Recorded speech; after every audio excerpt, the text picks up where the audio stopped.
This is Land of Havilah, Zechariah 14.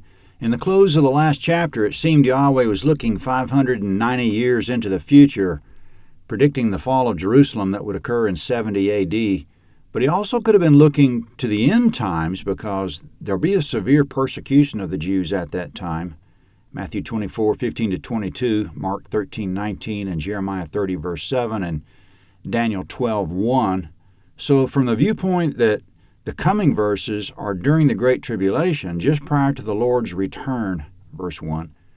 Behold, a day of Yahweh comes when your plunder will be divided within you.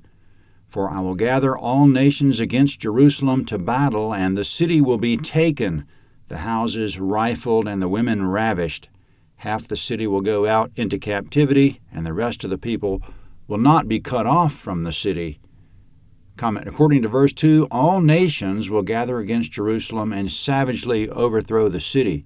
This might describe 70 A.D., but it says all nations, which probably means just that it's not just Rome and her vassal nations as it was in 70 A.D. And in verse 2, half the city will go into captivity and half will remain, which is further confirmation that this is not 70 A.D. because at that time the Roman legions completely depopulated the city. And the description doesn't fit the battle at the end of the millennium because at the end of the millennium the city won't fall. So when will all nations, truly all of them, gather together and overtake Jerusalem? It fits the prophecies of the Great Tribulation under the Antichrist's one-world government. In verse 2, Yahweh won't defend Jerusalem immediately, but coming up he will respond. Verse 3, then Yahweh will go out and fight against those nations as when he fought in the day of battle. His feet will stand in that day on the Mount of Olives, which is before Jerusalem on the east, and the Mount of Olives will be split in two from east to west, making a very great valley. Half of the mountain will move toward the north and half of it toward the south. Comment in verse 4, Yahweh indicated unmistakably that he's speaking of an end-time event because his feet will touch the Mount of Olives and the mountain will split, half going north, half going south. This will create quite the commotion with Yahweh coming in power and judgment, and with the city still half filled of persecuted Jews, what does Yahweh say they shall do? Verse 5, you shall flee by the valley of my mountains, for the valley of the mountains shall reach to Azel. Yes, you shall flee like you fled from before the earthquake in the days of Uzziah, king of Judah. Yahweh my God will come, and all the holy ones with you. Comment, Yahweh and his holy ones, which are probably angels, will be with the Jews during the flight. Yahweh's instruction is for his people in Jerusalem to flee through the valley he just created, the valley running west to east between the two parts of the Mount of Olives. It sounds similar to the splitting of the Red Sea for escape, only this time he split a mountain. Hopefully his people will have read Zechariah by that time. Jesus advised getting out of town beforehand to avoid all this persecution and the chaos of his return. He said, as soon as you see the abomination of desolation, flee. The abomination of desolation will be when the Antichrist sets himself up in the temple as God.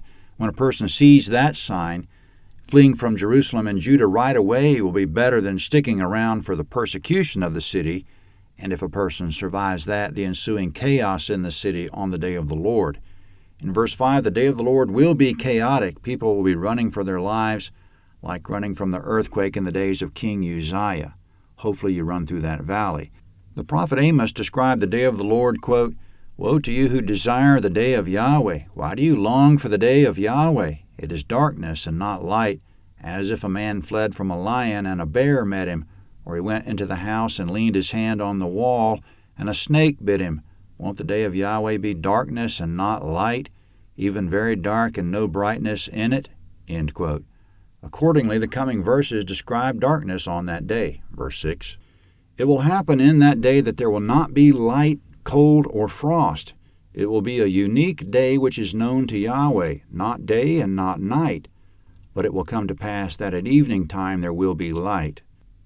Comment, there will be strange signs in the heavens, as Jesus said, quote, but immediately after the oppression of those days, the sun will be darkened, the moon will not give its light, the stars will fall from the sky, and the powers of the heavens will be shaken. And then the sign of the Son of Man will appear in the sky. Then all the tribes of the earth will mourn, and they will see the Son of Man coming on the clouds of the sky with power and great glory." End quote. When he comes in the clouds, it seems he'll descend to the Mount of Olives, as verse 4 said, and going on with Jesus' statement in Matthew upon his coming in power and great glory, quote, "He'll send out his angels with the great sound of a trumpet, and they'll gather together his chosen ones from the four winds, from one end of the sky to the other." Matthew 24:29-30. So to put things in order, he'll descend in the clouds with a great sound of a trumpet. All the earth will see it simultaneously. They'll mourn because they know he's coming in judgment, and they're mostly part of the Antichrist rebellion. At the same time, his angels will go to the four corners of the earth to gather the few faithful. He'll land on the Mount of Olives. The mountain will split, half north and half south. There'll be chaos, panic, and literal darkness, and people will be scrambling like roaches. That's a synthesis of various scriptures, and it assumes we put them together correctly. The description of universal cataclysmic events goes beyond the Mount of Olives splitting. In Revelation, it's as follows, quote, "The stars of the sky fell to the earth, like a fig tree dropping its unripe figs when it's shaken by a great wind. The sky was removed like a scroll when it's rolled up. Every mountain and island were moved out of their places. The kings of the earth, the princes, the commanding officers, the rich, the strong, and every slave and free person hid themselves in caves and in the rocks of the mountains. They told the mountains and the rocks, 'Fall on us and hide us from the face of him who sits on the throne and from the wrath of the Lamb, for the great day of his wrath has come, and who's able to stand?'" Chapter 6, verse 7. So that's a further description of the chaos, that the physical heavens and earth will be coming apart at the seams, while at the same time there'll be chaos among humanity. But the chaos won't last long because, verse 8, "It will happen in that day that living waters will go out from Jerusalem, half of them toward the eastern sea and half of them toward the western sea. In summer and in winter will it be. Yahweh will be king over all the earth."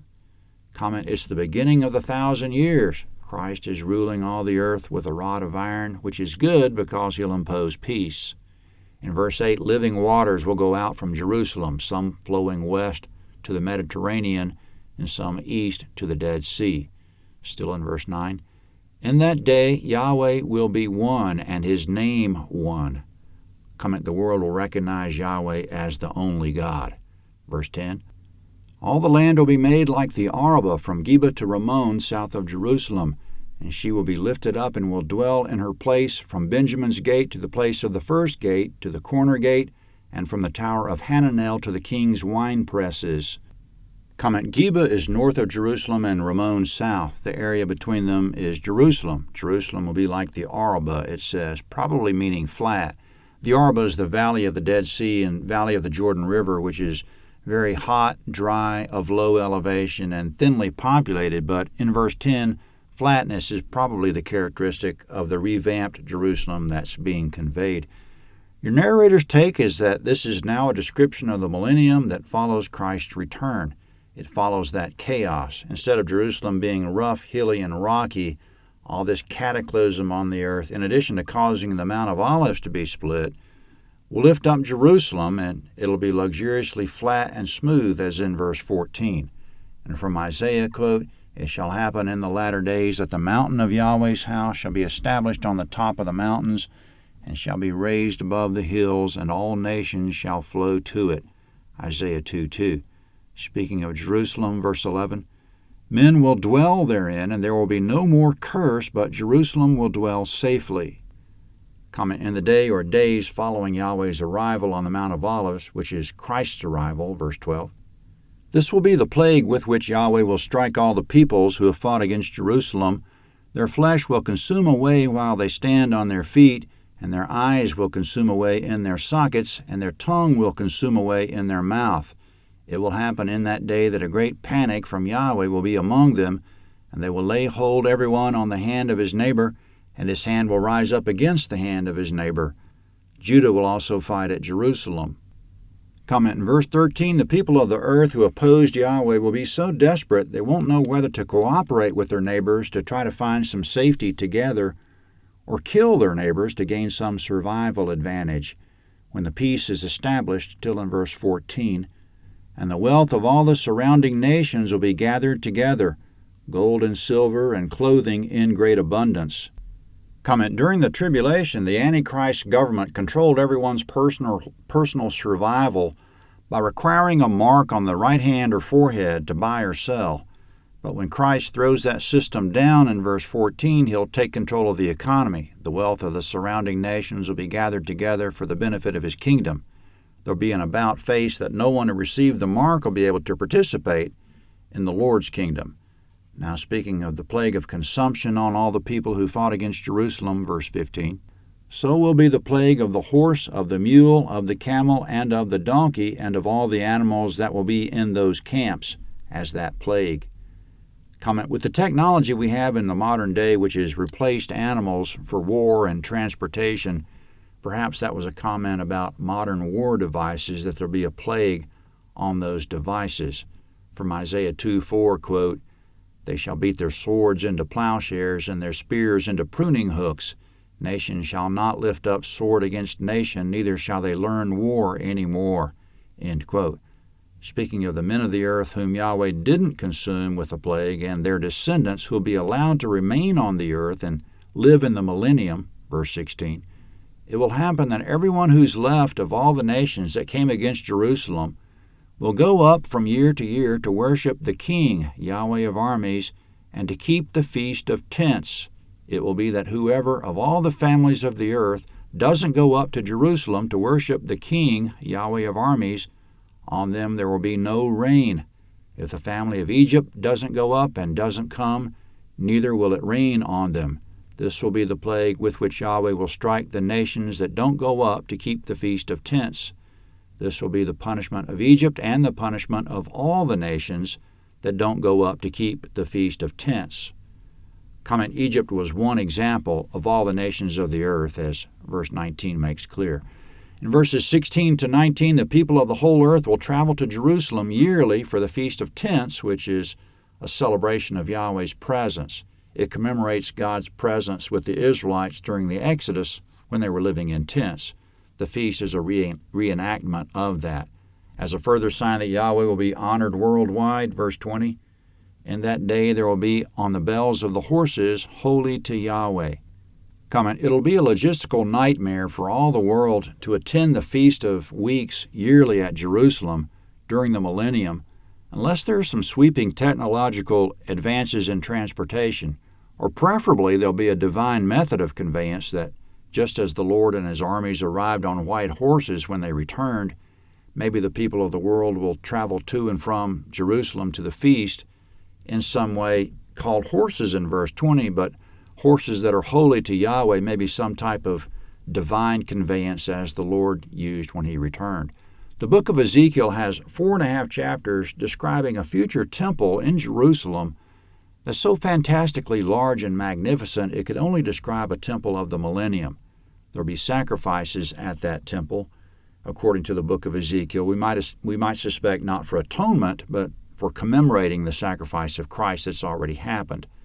Speaking of those sacrifices and the pots that will contain the meat of those sacrifices, still in verse 20, and the pots in Yahweh's house will be like the bowls before the altar. Yes, every pot in Jerusalem and in Judah will be holy to Yahweh of armies, and all those who sacrifice will come and take of them and cook in them. In that day there will no longer be a Canaanite in the house of Yahweh of armies.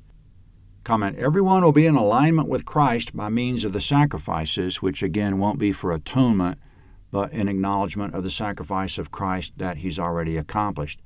There will be no Canaanite in the house of Yahweh, in the temple of Yahweh, meaning only Yahweh's people will be admitted. Speaking of that temple in Ezekiel, quote, thus says the Lord Yahweh, no foreigner, uncircumcised in heart and uncircumcised in flesh, shall enter into my sanctuary of any foreigners who are among the children of Israel, chapter 44, verse 9. That's the end of Zechariah. In review, Yahweh addressed the events of Zechariah's time only sparingly. In Zechariah's time, the Jews were rebuilding the temple, had barely begun to rebuild the city, and there was no mention of even starting on the wall. Yahweh used the broken-down condition of Jerusalem as a jumping-off point to tell the Jews, don't despise the day of small beginnings, because the future Jerusalem will be majestic and glorious. The man called the branch will be directly present, which is no doubt the Messiah. He would be king, also priest, build a stupendous temple, remove wickedness from the land, establish Jerusalem as the city of truth and as a mountain of his habitation, and will bring world peace. The nations will serve him and his kingdom. This seems to be the 1,000 years spoken of in Revelation 20. It also seems to be the fulfillment of God's glorious promises to Israel in books which came before, especially Isaiah, Daniel, Ezekiel, Amos, and Micah, and books that came later in the New Testament. But there are certainly other interpretations which your narrator respects, insofar as such views treat the Word of God with respect.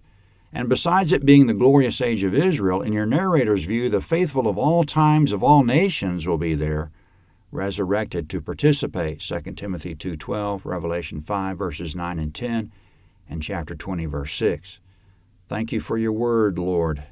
Check landofhavilah.net for other available titles.